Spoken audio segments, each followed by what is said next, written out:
OK, dernière vidéo sur le test d'hypothèse pour une moyenne. Troisième scénario. Quand on a vu un premier scénario où le chercheur faisait l'hypothèse que le monde était devenu plus intelligent avec le temps. Et ensuite, on a fait un scénario où est-ce que le chercheur faisait l'hypothèse que le monde était devenu moins intelligent avec le temps. Mais des fois, en psychologie, on fait juste faire une hypothèse que les choses ont changé, mais on n'est pas prêt à dire si elles ont augmenté ou diminué par rapport à un certain point, juste qu'elles ont changé. Donc, imaginons le chercheur qui dit, ben, on sait depuis longtemps que dans la population canadienne, l'intelligence se distribue avec une mue de 100 et un écart type de 15. Mais moi, je pense que les choses ont changé. Puis si tu lui demandes, tu veux-tu dire qu'elles ont augmenté, ou que l'intelligence a augmenté, ou qu'elle a diminué? Il dit, je sais pas. Je sais pas, mais il s'est passé plein de choses au Canada, en politique, en santé, qui fait que je parie que ça a changé, ça. Donc, il va se dire, bon, ben, il y a deux possibilités dans le fond. Soit j'ai raison et le nouveau mu est plus égal à 100.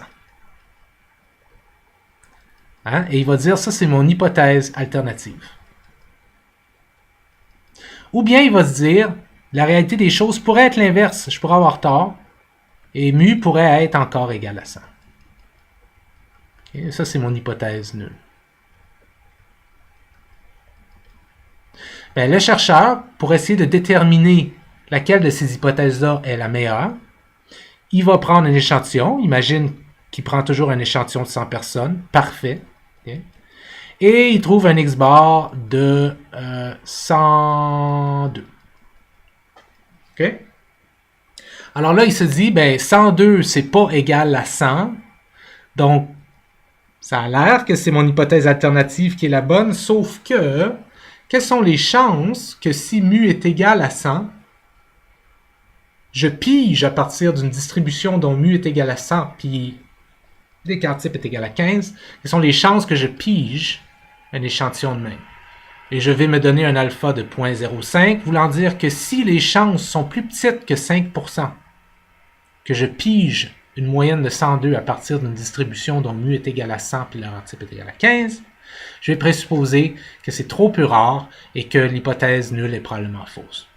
Le chercheur sait que son X-bar ici, c'est un échantillon d'une multitude d'échantillons qui théoriquement pourraient être pris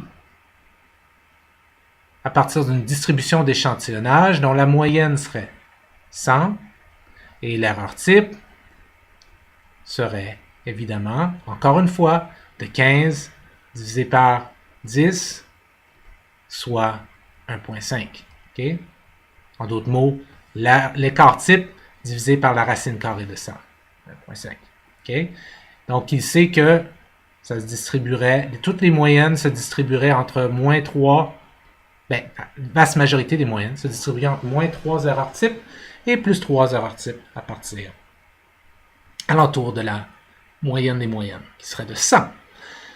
Là, tantôt, il se mettait, parce qu'il s'était donné un critère de 5%, il s'était mis sa zone critique à un Z de 1.645 erreurs type. Et vous vous souvenez, c'était une zone à partir de laquelle il y avait 5% ou moins des moyennes qui tomberaient dans cette zone-là. Et on avait fait ça à droite quand le chercheur présupposait que la moyenne avait augmenté et à gauche quand il présupposait que la moyenne avait diminué. Sauf que là, le chercheur n'est pas prêt à dire si ça a augmenté ou diminué, il est prêt à dire que ça a changé, c'est tout. Fait que il pourrait confirmer son hypothèse si ça tombe à gauche de la moyenne, assez loin, ou si ça tombe à droite de la moyenne, assez loin. Donc, il a besoin de deux zones de rejet. Imaginons qu'on fait ça comme ça. La première zone de rejet qu'on a déjà mis, puis la deuxième, moins 1.645. Erreur type. Désolé pour l'écriture, là. Il s'avère que c'est assez difficile d'écrire avec un pad comme ça. Donc, une autre zone où j'ai 5% ou moins. Que ça tombe.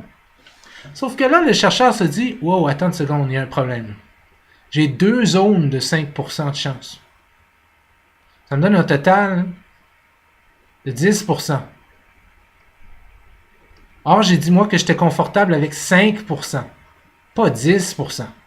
Fait que ce qu'il va devoir faire, c'est qu'il va devoir reculer sa zone, ok, pour que à la place, ça soit du 2,5% au moins, et non pas du 5%, pour que ça lui donne un total. 2,5 plus 2,5, c'est évidemment un total de 5%. Ce avec quoi il était d'accord dès le départ.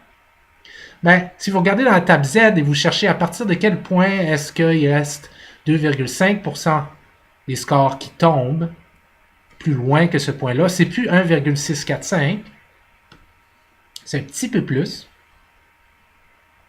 c'est 1,96. OK? Et ça, vous pouvez le vérifier dans la table vous-même, là. 1,96.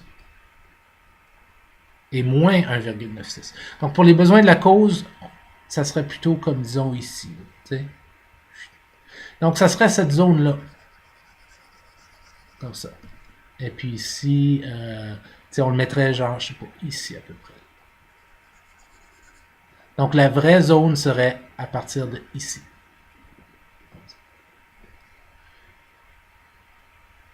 Et donc, le chercheur va se dire, ben, je vais calculer le score Z de ma moyenne de 102, et si elle tombe soit dans cette zone-là ou dans cette zone-là, je vais rejeter mon hypothèse nulle.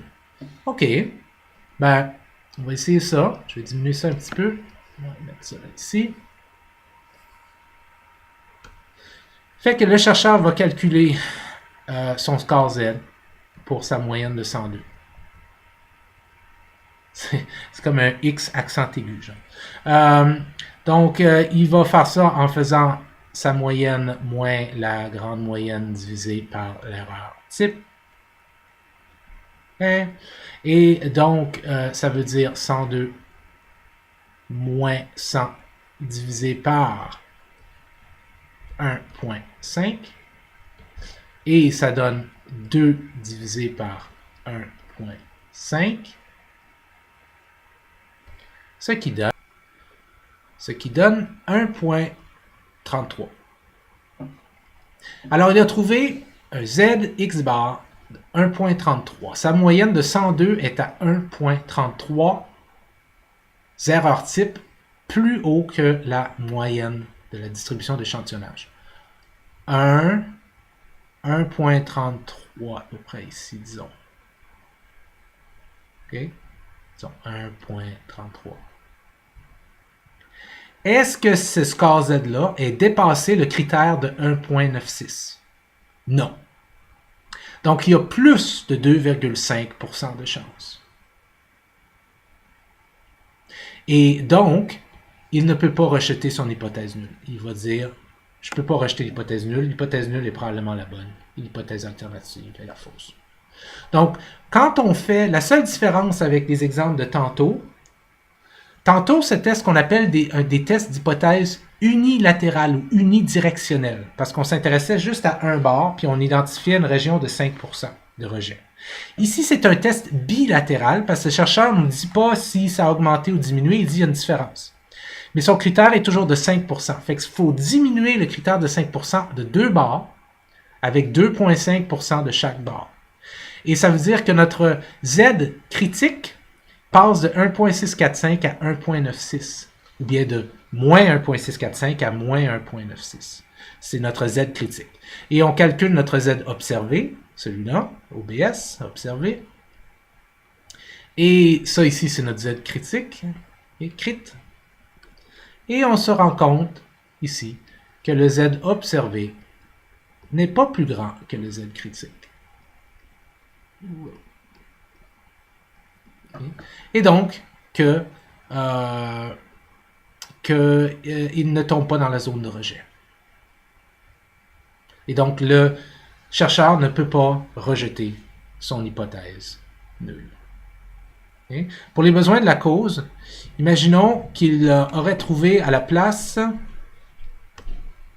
un x-bar de 15. Trouve un x-bar de 95. Okay? Ben, ce qui aurait changé, ce serait le z x-bar ici, okay, qui serait devenu 95, qui serait devenu ici.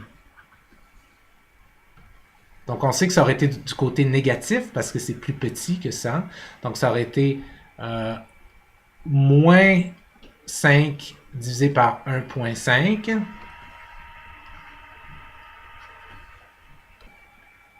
Ce qui aurait donné moins... Ah oui. Ce qui aurait donné moins 3.3. Alors là, ce qu'on aurait dit, c'est 3.3, là, ça nous amène à 1... Ben, moins 3.3, ça nous amène moins 1, moins 2, moins 3, moins 3.3, c'est comme ici. Est-ce que c'est dépasser ma zone critique de moins 1.96? Absolument. Donc, le chercheur aurait dit, en effet, je rejette l'hypothèse nulle. Je rejette l'hypothèse nulle dans ce cas-là. Et probablement que le mu a en effet changé.